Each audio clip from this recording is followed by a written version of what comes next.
The sky burned red over the shattered coastline as the last evacuation ship disappeared beyond the smoke, leaving behind 1,000 wounded Marines trapped in the ruins of a bombed-out port. The order had been clear and cold: retreat immediately, abandon the fallen, preserve what remained of the fleet.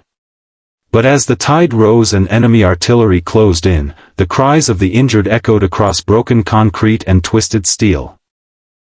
1,000 Marines left for dead, their dog tags clinking softly against blood-soaked uniforms, staring at a horizon that had already turned its back on them. If you believe in kindness, in second chances, and in the courage to stand against impossible orders, take a moment right now to like, comment, share, and subscribe to the channel Brightheart S.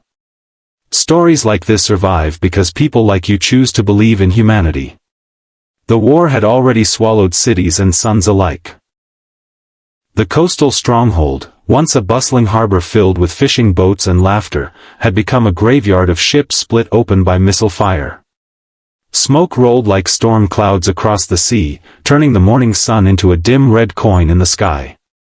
The Marines had been holding the line for 72 relentless hours, outnumbered, undersupplied, and surrounded.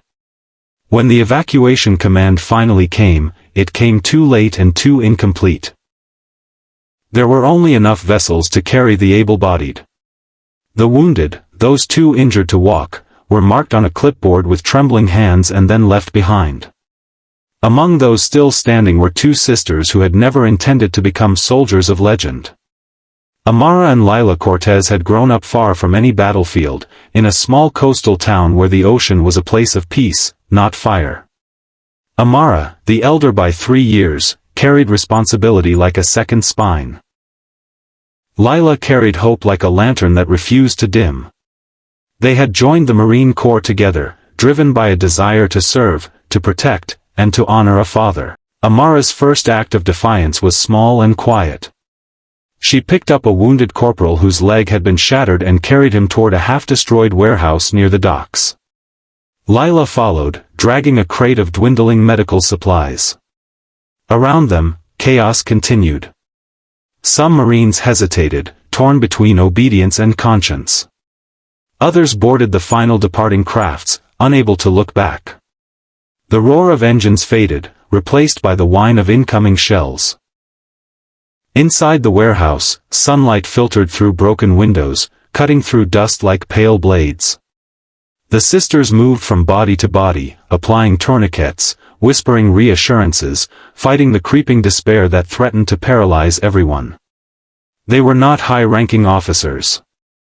They had no authority to countermand a retreat. But in that hollow building, they became something far more powerful, proof that humanity could survive even when strategy had failed.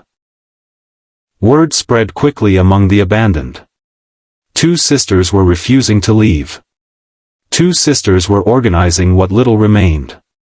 Soon, those who could still crawl began helping. Rifles were propped against sandbags near the entrance. A perimeter was established using debris. It was not a fortress, but it was something. It was a stand.